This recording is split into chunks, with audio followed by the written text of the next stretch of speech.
I really don't like big cars, but let's say you're a family that's got 6 or 7 people in it and you want an electric car. You don't have that many choices, do you? The Volvo EX90 is coming out soon, but as it stands at the moment, you've got the ID Buzz. Well, there's no long wheelbase option in the UK for that yet. Other than the Stellantis MPVs like the e-Berlingo and the Rifter, there aren't that many other options. The Mercedes EQB is perhaps the only other one. So if you want an EV that suits 6 to 7 people, that does a decent range and it charges quick, this is the enormous Kia EV9. And a big car deserves a big review, so sit down, get comfortable, and let me show you everything this can do.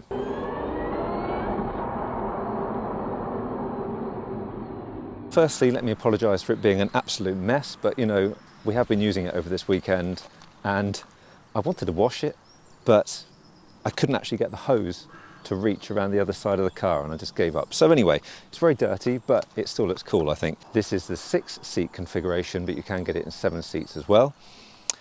And let's just have a look at the design. I think, being quite a Kia fan, I think it looks similar to the Kia Soul. It's a clumsy phrase, isn't it? It looks like a Soul on steroids. Massive, chunky, futuristic, and I think it looks great. I mean, really, the moment I saw it, I thought, well, that looks really cool. And I think a lot of people probably agree with me, but they don't want to say that because it's massive and too big for our roads, arguably. But anyway, it looks very cool. 21-inch wheels. These will cost an absolute fortune, won't they? If you have to replace it, they're big chunky wheels, as you would expect on a car like this. You've got a lovely shape. It's angular, it's straight. You can tell it's practical. You've got plenty of headroom in there. The daytime running lights look fantastic. It looks just so futuristic. I think it's a really cool, imposing looking car, and it certainly gets some looks. If you'll forgive me for writing this down, my capacity for remembering specs is pretty terrible, but you've got the length of 5,015 millimeters. You've got the width 1,980. You've got height of 1,780. Ground clearance is 177 millimeters, just in case you do take it off-road, which 0.01% of you probably will. When I said on Twitter that I had this car and I was asking what people want to know about it, someone said, can you see a child that's right in front of the car, which is a valid concern. Obviously this has so many safety features that if there was a child like walking in front of the car, it would stop and it would beep at you like crazy. But I'm just going to cut to some footage of my daughter, who's 10, just standing in front of the car, and you can see that she would come up to like there. So it's not too bad. It's far, far better than a lot of trucks I've seen. So anyway, the frontal area is clearly pretty big and chunky, but it's not too bad. The back of the car, again, the styling looks pretty cool. It's probably my least favourite of all of the angles of the car actually, but you do have these cool lights that come down a little bit Volvo-esque. And you've got a little camera up here as well, which is nice. It's well positioned because it doesn't get too muddy. This is £77,025. Which is not cheap, is it? But you can get the lower spec one, the Air, for 65,750. I'm not going to go into all the different spec differences, to be honest, but this is the top range anyway, so it does have all the bells and whistles in this one. Fewer bells and fewer whistles if you go for the Air, but you're still getting a damn good car. And the battery doesn't change, so you still have roughly the same sort of range, even in the lower spec one. So yeah, big chunk of cash. But remember, a Range Rover is over £100,000, well over £100,000 I think, and the Volvo EX90, which is probably going to be the closest competitor to this, is I think just under 100,000, I can't remember, I'll put it on screen. In the grand scheme of things, it's good value. Awful to consider that good value, isn't it? But you know, that's the world we live in. There's something very sinister about the sound of crows, isn't there? While I'm hanging around the boot, let me show you this. Now this is with the seats all up, so this is 6 proper, fully grown adults sitting in here. What kind of luggage do you get in here? Just as it is now, this is 333 litres in the boot. If you put the back seats down, you get 2,393. This is a really good size though. So 333 litres doesn't sound like very much, but as you can see, because it's quite, it might be shallow, but because it's tall, you can still get a couple of decent big bags in here. And as I say, this one as well. So if you were to put these horizontally like that on top of each other, then it's a bit too, it overhangs a little bit too much, so that doesn't work. But this is pretty good. You have got about 57 centimetres this way. Going right across, you have 133, and height up to the chair, you've got 47, and then the boot aperture, let's go up to that light, is 75. We'll put the seats down. We've got about 123 centimetres, I would say, there. You'll see here we've got a 3-pin socket, because that's a wonderful thing about Kia and Hyundai cars. They all have vehicle to load, which means that you can power stuff with a normal 3-pin socket. And that goes up to 3.6 kilowatts, that will do. So it is good enough for a kettle. Really good. I think that's the only place in the car that's internal where you have that socket, by the way. Something else you've got in the back here is you've got buttons to put down the seats. So there we go, you can keep doing that, and it's all quite neat there. And here you've got the good old 12-volt socket and your emergency release for the boot if you're stuck in there. If we look under here, you don't have any extra space under here at all, but what you do have is the parcel shelf there, which you can get out, and things like tow hook and all the rest of the sort of stuff you would expect.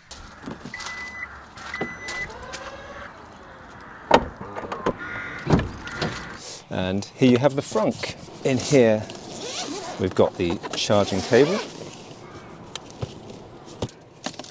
It's kind of a funny size, but you've got about 70 centimetres one way, about 40 the other way, and then it steps up a little bit. So, I don't know, you have about 16 to 20 centimetres, I would say, height. Now, the 12-volt battery is also in here. And what's special about this is that, as you may have seen from my previous videos, Kia and Hyundai cars don't always have the best luck when it comes to 12-volt batteries. This one is an AGM battery, in fact EAGM. It's supposed to be a little bit more enhanced than a normal one, specifically for electric cars, and apparently that's going to be more reliable, but we'll see. If you haven't seen my videos about the Ioniq 5's 12-volt issues, then look at that. Remember, Hyundai and Kia, same group. I've had issues both with the Hyundai Ioniq 5 12-volt battery and the Kia e-Niro 12-volt. So let's hope that this one doesn't suffer the same fate. There's so much to film on this car that I've had to do some more filming the next day, so apologies for the change of scenery. Now, I always find big cars like this are pretty masochistic, really, when it comes to parking it, so the turning circles are really important. The turning circle of this one is 12.3 metres. A Model Y, Tesla Model Y, that's 12.1 metres. The Kia e-Niro is 10.6, so that just gives you an idea. The bigger the number, the more hassle you'll have. I mean, this is quite a big car park, so it's fine really, but parking the car, you know, you're always a little bit worried about where to park so you can actually get out again. It's so mucky, I'm sorry for not cleaning it. This will tow up to 2,500 kilograms, so pretty decent really. Getting in, as you can see, it's so easy. You've got a decent room. This opens out really quite wide, and it's just really comfortable, really easy to get into. And if you've got children, you'll really love this. Imagine you've got one of those awkward Isofix chairs. Look at that. Swivel it round, sort out your child, and then you can push them back. Or maybe you could try and change a nappy here or something like that while it's fairly protected. Well, of course your bottom would be getting wet in the rain, but you know, pretty good that, I think.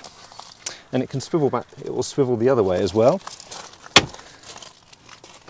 So it does mean you can sit in there and play cards with whoever's in the third row. So these seats are really comfortable. I mean, I've got loads of legroom here. And this is the view you get sitting here. So, I mean, because this bit is see-through, I think it's pretty good actually. And you've got these little buttons here. Press that on the chair and it moves forward. And no problem at all getting in the back. It's brilliant. Being a ground-up EV, it's obviously a completely flat floor at the back. So fantastic for access. So what I'll do is I'm just going to sit in the second row seat and just show you my leg room there. Really, really good. I can't fit my feet right under, but not too far off. And you'll see I've got the ventilated and heated seat controls, and I've got that blind there, which is really good. A nice tray for putting, don't know, whatever, storage there.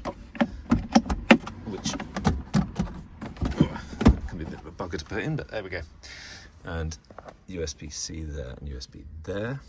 So that's all good.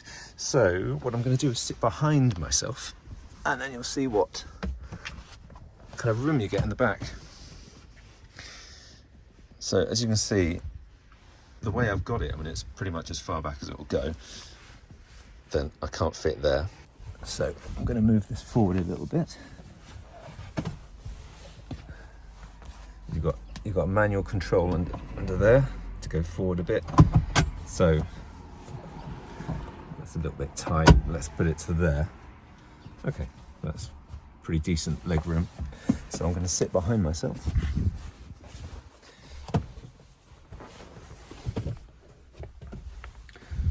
And I mean, you can see that it's not massively comfortable, but still that's not too bad really. Probably better leg room than the Fit 500e, or pretty close to it anyway. So not bad at all. There's your cup holders in the back, USB-C, and you can move the seat up and down as well. So that's the view out the back. We've got lights up here as well. Look, there we go. And these vents, kind of twisty vent things. And here are the controls for the air conditioning in the back. Something else worth mentioning is safety. So I think it's 9 airbags this has. So obviously you've got the ones at the front, and you've got curtain airbags as well on the sides. So it should be pretty safe. Okay, let's have a proper look at the interior. The steering wheel feels lovely. We've got, I don't know whether you can see it here actually, but we've got fabric. And in fact the whole of the roof, I think, is fabric, yeah? Yeah, that's all kind of a dark fabric. There's not much in the way of scratchy plastic, is there? Just looking around, the closest that's scratchy plastic is this, but even that is padded, so that's not too bad. We've got this kind of nice effect here. We've got fabric there, and this lights up at night with a nice kind of turquoisey kind of colour. An illuminated badge as well, very cool. Pointless, but cool. The headrests are just so good. I would love this. I mean, you know, when I do my trips down to Italy, I would love a car this comfortable. Maybe not a car this big, because Italian roads are quite small when you get into the little towns, but certainly in terms of comfort, this is great. And yeah, these seats are just so good. I mean, apart from the fact you've got the massage seats for the driver, and these are ventilated and heated. You've got buttons on there that do that. They're just really nice. They're firm in all the right places. They're soft enough. Yeah, really, really classy seats. I love them.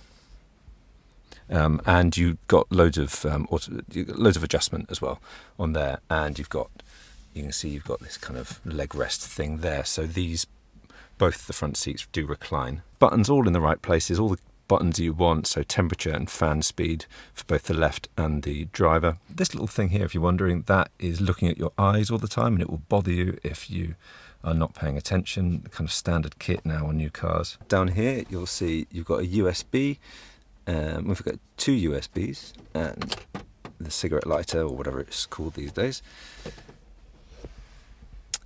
Here you've got this thing here, you can push these little cup holders in like that, and then do that, and then they pop out. You've got wireless charging there, a little cubby just there.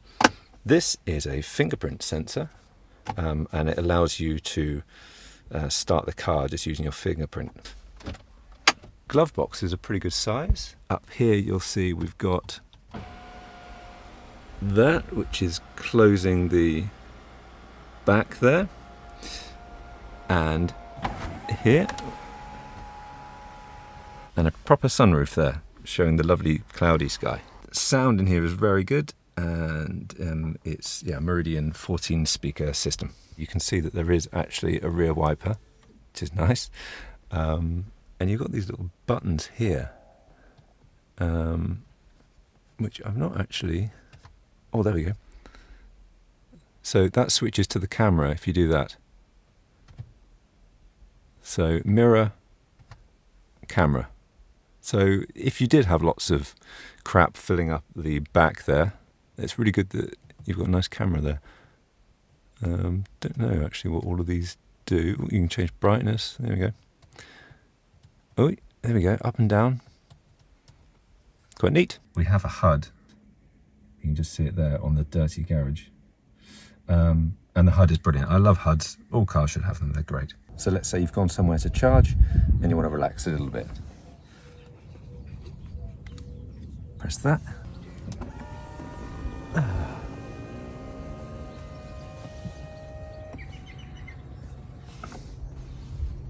That is nice. That is nice. Yeah. So that's your magic button then. That's your magic button. And it's on this one and it's on the passenger seat as well.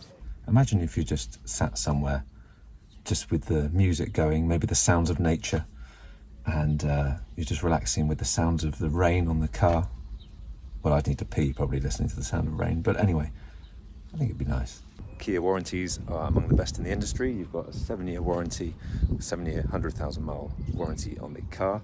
The battery has an 8-year 100,000 mile warranty as well. The battery, it's just worth saying that the battery is not LFP, this is NMC. The difference in chemistry is that LFP generally lasts longer, but even with the NMC batteries, which are tried and tested and are in more EVs than anything else, they last ages. So don't worry about battery longevity. Obviously, everything you want in a car, I think, you get in a Hyundai or a Kia. You've got your paddles here for changing your regenerative braking, which I love. This is where the gear selector is, and the on-off button, strangely. It's the first time I've seen that there, but anyway, that's where that is. Obviously, in a modern car, it should probably just be on all the time. I don't know why you still need an on-off button. Anyway, drive mode, terrain mode on here. Really nice, chunky feeling steering wheel, I love it. And yes, all these kind of bits that you should have, I think, on cars. And then you've got this pretty good screen in front of you. They've done quite a good job on this, making it look quite slick, and it's very smooth. You've got loads of little widgets or whatever on here, like weather and stuff like that, and you can control things like seats. You don't have, annoyingly, you don't have like a dog mode like you do in the Teslas. Dog mode should be standard kit on every single car, and it's not in this, and it's really annoying. Dog mode means if you leave your dog in the car, or any pet, I suppose, it has something on the screen that says, don't worry, air conditioning is set to whatever, and all that kind of thing. So you're not going to have people kind of breaking the windows to let out your pet. It's really good. It's in Teslas. I don't know of any other car that does it, apart from probably Rivian. If you really wanted to get to a charger quickly, you could click on that, and that will go to the nearest charge stations. So let's see how good this is. There should be an MFG charger just up there. I don't know why that wouldn't be. Why wouldn't that be showing? Yeah, well, okay. Well, see, that's a bit rubbish, actually. That is a bit rubbish, because that's not showing the best hub, which is just up there. Let's go to Edinburgh Castle. And it's going to work it out, and it's going to tell me, obviously, what the fastest route or the most economic route is. And it is clever enough, thank goodness, to know that I can't do it in one go without charging. So it says, look, would you like to stop at EV charging stations? Yes, please. And now it's going to work out where I need to charge.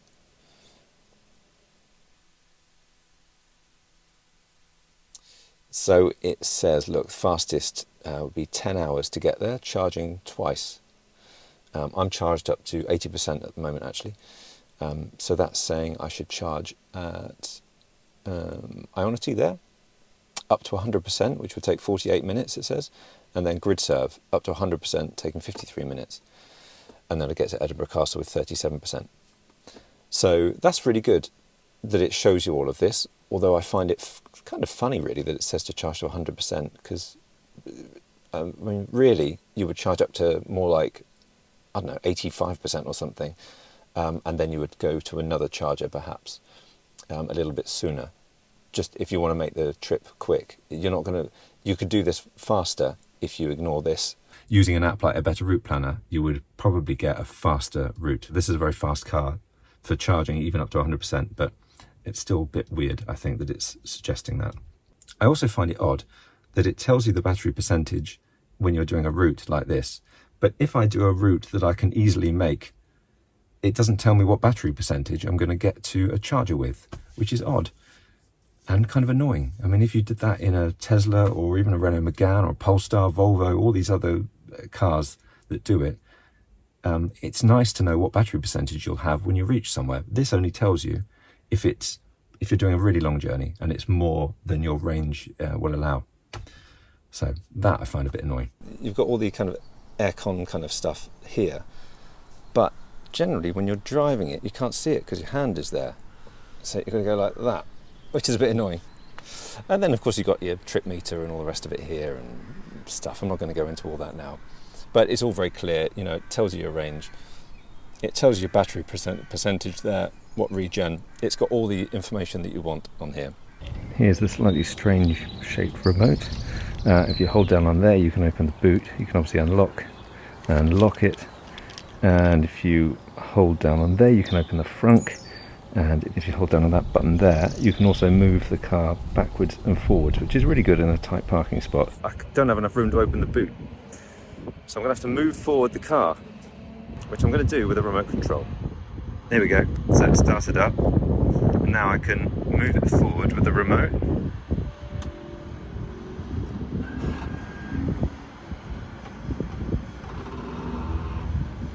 Okay.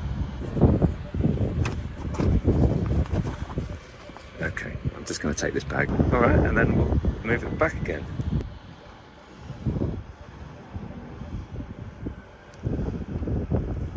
There we go. That's a bit close, isn't it? Let's move it forward a tiny bit more.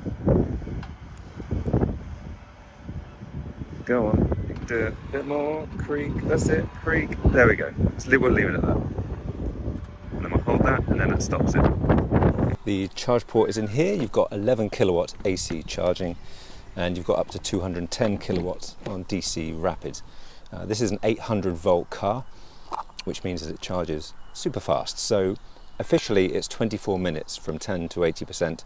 I tried it the other day and it was 32 minutes, I think it was. Watch my video. It does have battery preconditioning, but it didn't precondition it for long enough for me. But still, under half an hour, up to 80%, that's good enough for most people. And if you've got a family packing this car, then frankly 30 minutes is going to be more than enough for all the toilet stops you'll be doing at motorways, so it's all good.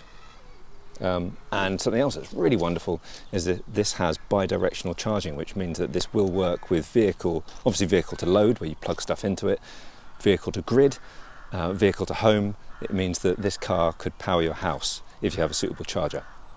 And because it's got a 100 kilowatt hour battery, of course it could power your house for days. So that's great. It's kind of future-proofing a little bit because the chargers aren't really available yet that allow you to do that, but they will in the future. And it does mean that you can charge this cheaply at night and then offload all of that cheap electricity into your house or back to the grid. It's brilliant. All cars will be like this in the future, and it's just great that Kia are doing it now. The other thing that's good is it does have plug and charge. It does mean if you go to chargers like Ionity, you can plug in and then it will just start charging, and you don't have to do anything else. You don't have to do any kind of payments and things. It just starts charging, so that's great, like the Teslas do. You may be wondering what sort of range this gets. Kia say it gets 313 miles. Yeah, 313 miles. You don't get 313 miles out of this. I drive quite carefully, and I just couldn't see anything close to 313 miles. Maybe if you do a lot of city stuff. I would say something like 260 to 270 is more realistic. We got, like, on average, after doing a 170 mile journey round trip, we got 2.7 miles per kilowatt hour efficiency, 2.7, 2.8, something like that. So you're looking at more like, 260, 270 mile real world range. But even 260, 270 miles is pretty good for a car this big, but it does have a massive battery, so that explains it. Talking of battery, it's got a 100 kilowatt hour battery, or near as damn it, 100 kilowatt hour battery, but usable is about 96 kilowatt hours. So the reversing camera is really good. A bit dirty actually here, so it's not the best example, but still, it's really good when it's clean. You've got different views here. You can do like a fancy 3D view here, which is quite nice. And it's absolutely loaded with safety features. So if there was a car coming past at the back behind me, or a person even, it would alert me and it would beep like crazy.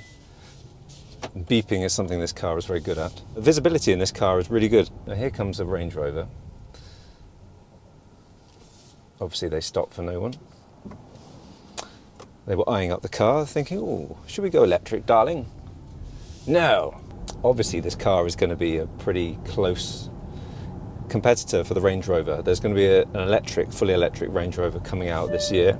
Here come the bongs because I'm exceeding the speed limit by 1 mile an hour. So yeah, this car is pretty much competition for the Range Rover. That's if people who get Range Rovers would get a Kia. That's the big question, I suppose, isn't it? A lot of people would probably say that that's not going to happen, but you never know. Maybe people are a little bit less badge snobby these days. Now this accelerates to 60 in 5.3 seconds. It just takes off. It's, you know, unbelievable for a car this big and heavy. We're talking a 2.5 ton car. This does it feel like a 2.5 ton car? Not really. It doesn't really feel that nimble. I'm very much aware of the size of it. I think the height is its biggest issue, really. SUVs are always a little bit clumsy going around corners and things like this, but this, because it's a bit higher and it's quite long, it just feels very snake-like is my best description. It's not fine if you're driving, actually, but for anyone in the back, it's a little bit nauseating the way it will do this. If you go over a drain cover and you just lose a little bit of grip, then it will kind of swing out at the back a little bit, and the suspension is fairly good, but it's not that soft, so it will bump up and down. So you find you're kind of bumping up and down a little bit, and the people in the back are swaying side to side a little bit. So although it's actually pretty good to drive, the people in the back might not like it quite so much. So that's the issue really that my wife and daughter had with it. Because they're more prone to getting car sick, perhaps it affects them more. But let's just go to the map and I'll show you the map on here. I found the mapping pretty good. One of the advantages with this is it's got a HUD. I love HUDs, so it does show you your direction and the speed limit on the HUD as well. But generally to drive, I mean, it's pretty nice really. When I first got in it, I thought, my God, this car is big. Because it is big, obviously, but I really felt the size of it when I first got in it. And subsequently, actually, I've kind of got used to it a little bit. That said, I'm still looking forward to getting back in the Nero and actually having a normal-sized car. But still, once you get used to it, it's not too bad. And, you know, for anyone that drives a van regularly, or anyone that drives a Range Rover or something big, Santa Fe or all these other big cars, then obviously you'll be absolutely fine. And you'll wonder why I'm moaning so much about it. In kind of normal driving, it's really absolutely fine, I think. And obviously it's got that lane keep assist and stuff, which does keep you in the lane a little bit. It will buzz if you get a little bit too close to the edge. So some country roads, it'll be buzzing quite a lot because it's quite difficult to actually fit this in the lane. But overall, you know, I think it's actually quite a good car to drive, really. It's certainly comfortable. I don't remember the Volkswagen ID.7 was extremely comfortable, but this headrest is epic. I mean, it's just a game changer. It's so comfortable. It's so padded. It's unbelievable. Perhaps there are luxury cars that are like that. I don't know, but I don't remember ever getting in a car with such a good headrest. It's really, really good. So for long journeys, it's a really good car, I think, for eating the motorway miles. Bing, so we get another bing. I think that was a bing to tell me the speed limit had changed. There's an EU directive that forces these speed limit warnings or speed limit assist on car manufacturers, and for whatever reason Kia and Hyundai they've kind of taken it a little bit too far perhaps, and instead of just a little subtle warning, it will bing and bong like crazy, and as I say, it's just 1 mile an hour more, and that's really irritating, and you have to change it every time you get back in the car. it just makes it not a very relaxing drive. I'm kind of on edge, because unless you're on cruise control, it's very difficult to drive at exactly the right speed limit. And if you don't drive at the speed limit, you just annoy people behind you, and then they drive more erratically, and it just causes chaos. So I do like to keep up with the speed limit and keep up with the traffic, personally. Kia, Hyundai have got, I think, brilliant smart cruise control, which regulates the distance between you and the car in front. That's really good, and in my experience, I've found that better than a Tesla autopilot. We've got drive modes down here. You've obviously got Eco, Normal, Sport, Terrain mode as well, which is snow, mud, or sand. I don't know why anyone would have a car this big and go off-road, really, because if they're like Range Rover drivers, they'll never want to get the car dirty. Okay, well, I'm going to go drive mode and Sport. I love that. So you change the drive mode and the seat feels different as well. It pushed me in a little bit at the bottom and maybe at the side or something. That's very slick. I love that. So if I click on home, and we've got these buttons here, they're kind of tactic-y. The kind of tactic feedback you get when you press it is quite odd. So yeah, we've got CarPlay and Android Auto, of course. It's wireless as well, which is nice. Something that is a bit annoying is in wireless CarPlay, in the other cars that I've tried with it, and I can't remember now what they might be, but something like the Fiat 500e was one of them. If you went to add stop, 1 mile, turn right onto Hog Lane, then it would say EV chargers as a top option. But it doesn't in here, it says petrol stations. So that's really annoying. So whatever the protocol is that they've had to use for wireless CarPlay, Kia haven't done it properly. They need to tell Apple Maps, or it needs to tell CarPlay that it's an electric car, and it doesn't. So instead you've got petrol stations, which is just stupid. Parking and all that, that's all great, but don't want petrol stations. So it's kind of frustrating, really, that a Fiat 500e can do that and has done for ages, and this can't. And I know that's a real niggly, silly thing, but it's just annoying. Something is good, though, that if you do use Apple Maps, and I'm assuming Android Auto or whatever, it does show it also on the HUD, so that's really good. But I keep thinking, is this a practical car? And you'd have to say it is a practical use of space.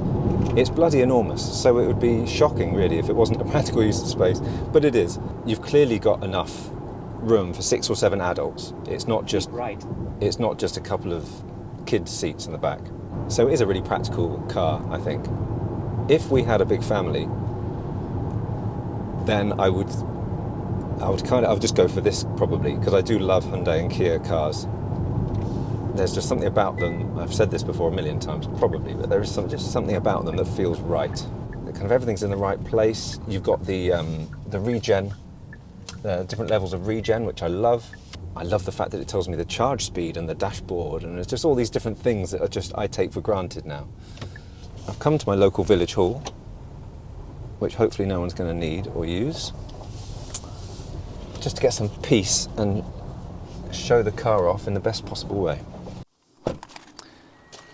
So what do I think of the Kia EV9? I think it's a really impressive car. It's far too big for me, it's far too big for my family. We don't need one of these, but I do think if you had a big family and you wanted to go on long journeys and you wanted to charge pretty quick, this does it all so well. I think if you need a big car, then this is great. If you're a Range Rover driver, I think you would probably enjoy this. Might not be quite as luxurious, but hopefully it's not too far off. Now, what I find of a little bit of comfort is I think there will be Range Rover drivers that want to go EV that will get this and they'll love it. And they won't care about the Kia brand. The Kia brand, by the way, is quite premium these days, so that's not really an issue.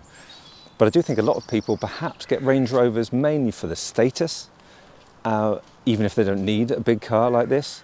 So I like to think that a lot of people that get this will actually be families that need the space and not just getting it because it's a status symbol and they want a big car on the road. Because I do feel that big cars are a bit masochistic in Europe. If this is in America, it's going to fit right in, and frankly, you'll love it in America. But really impressive car. My reservations are mainly just the size of it. I would love to know what you think.